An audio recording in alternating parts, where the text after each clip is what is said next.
For 40 years, there's been this one computer at the center of an incredible story. A story of revolution, of near collapse, and then a spectacular rebirth. It's a machine that has always dared to be different, and in doing so, it pretty much changed everything. So today, we're going to dive into the 4-decade journey of the Apple Macintosh. And really, to get the Mac, you have to start with this quote from the author Douglas Adams. From the very beginning, the Mac's whole appeal has been about so much more than just specs and speeds. It's been about a feeling, an idea, this promise of creativity and simplicity that has just captured people's imaginations for generations.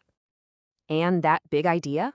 Well, it all kicked off with a revolution. So let's rewind the clock and go back to the very beginning and see how this small team inside Apple set out to build what they called a computer for the rest of us. To really appreciate just how big a deal the Mac was, you have to picture the world it was born into. In the early 80s, computers meant IBM. They were beige boxes, they were complicated, they were for corporations. Apple's own graphical computer, the Lisa, was amazing, but it cost nearly $10,000. The Macintosh's vision was simple but radical. Take that same easy-to-use power and make it for everybody. And how did they announce it? Oh, only with one of the most legendary commercials of all time. That 1984 Super Bowl ad wasn't just selling a product. It was selling a full-on rebellion against the gray conformity of IBM. It positioned the Macintosh as this tool of liberation. So what was the secret sauce? What made it so revolutionary? It was all about the graphical user interface. I mean, think about it. Suddenly, instead of typing in all these weird cryptic commands, you could just point a mouse, click, and drag things around. Your files looked like actual folders, and deleting something was as easy as dragging it to a little trash can icon. The Mac made computing feel natural for the very first time. But a cool interface isn't enough. You need that one killer app that makes people have to buy it. For the Mac, that was desktop publishing. The combo of its what you see is what you get screen, a super high-quality LaserWriter printer, and software like PageMaker, it felt like actual magic. This was the Trojan horse that snuck the Mac into businesses and turned it from a cool idea into a huge success.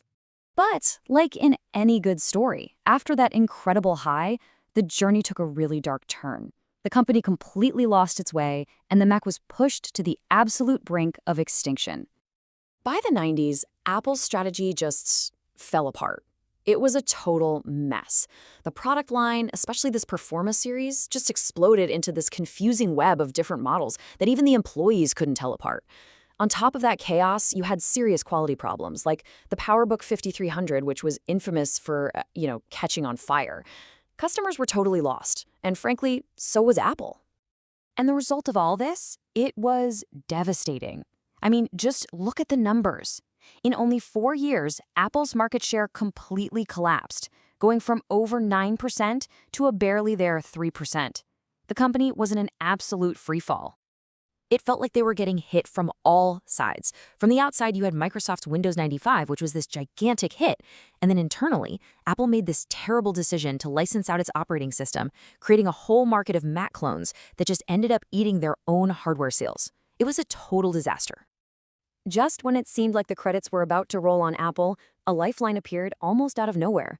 In a bid to get a modern operating system, Apple bought a company called Next, and with that company came its founder, and Apple's original co-founder, Steve Jobs. And his return? Well, it sparked one of the greatest comeback stories in corporate history. This, right here, is the rebirth of the Mac.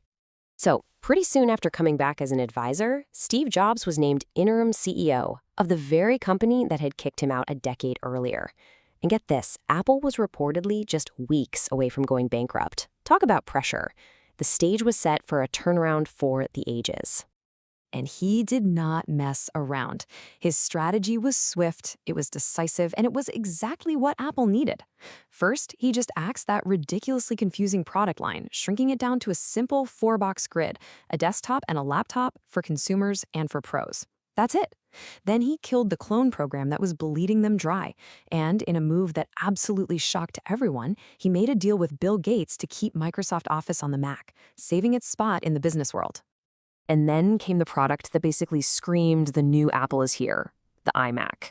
It looked like nothing else on the planet. It was this all-in-one egg-shaped computer in this gorgeous translucent plastic, and it was built for the new internet age. It was bold. It was even controversial. I mean, it killed the floppy disk and all the old ports and replaced them with this new thing called USB. So, did it work? Oh, you bet it did. The impact was instant. Apple sold 800,000 of these things before the end of 1998, making it the fastest-selling computer in the company's entire history. The comeback wasn't just a possibility anymore. It was actually happening. So the iMac saved Apple, for sure. But the next big reinvention wasn't about a colorful case or a wild design. Nope, it was about changing the very heart of the machine. Back in 2005, Jobs got on stage and made another one of those jaw-dropping announcements. The Mac was moving from PowerPC chips to Intel processors. Why? Well, the old PowerPC chips just weren't keeping up. The switch to Intel not only gave the Mac a massive boost in performance, but it also let it do something that was previously unthinkable. It could run Windows. This was huge. It removed the single biggest barrier for people who wanted to switch to a Mac. This new Intel partnership just opened the floodgates for innovation, and nothing shows this better than the MacBook Air. I mean, Steve Jobs literally pulled it out of a manila envelope on stage. Its impossibly thin design created a whole new category of computer, the Ultrabook. It changed laptops forever. But in the years that followed, a new kind of tension started to build. This relentless chase for making everything thinner and lighter led to some really controversial decisions. You had the infamous butterfly keyboard that was just notoriously unreliable. You had the beautiful but kind of useless trash can Mac Pro that pros hated because you couldn't upgrade it. And the constant removal of essential ports left a lot of professional users feeling like Apple just cared more about how things looked than how they worked. And all of that frustration kind of set the stage for right now, for the Mac's latest, and you could argue its most profound transformation ever. Once again, reinventing the chip itself. So in 2020, Apple announced it was switching processors again. But this time, it was moving to its own custom-designed chips, Apple Silicon. The transition was just ridiculously fast and incredibly successful. And in a huge sign that Apple was finally listening to its pro users, the new MacBook Pros didn't just have insane power, they also brought back all the ports that everyone had been begging for. So why go through all that trouble?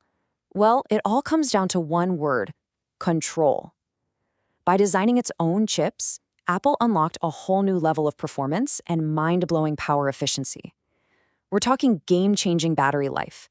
This deep integration of hardware and software, which has always been Apple's secret weapon, was now totally complete in the Mac. So, here we are. After 40 years of pushing boundaries, nearly dying, and reinventing itself over and over again, we're left with this one big question.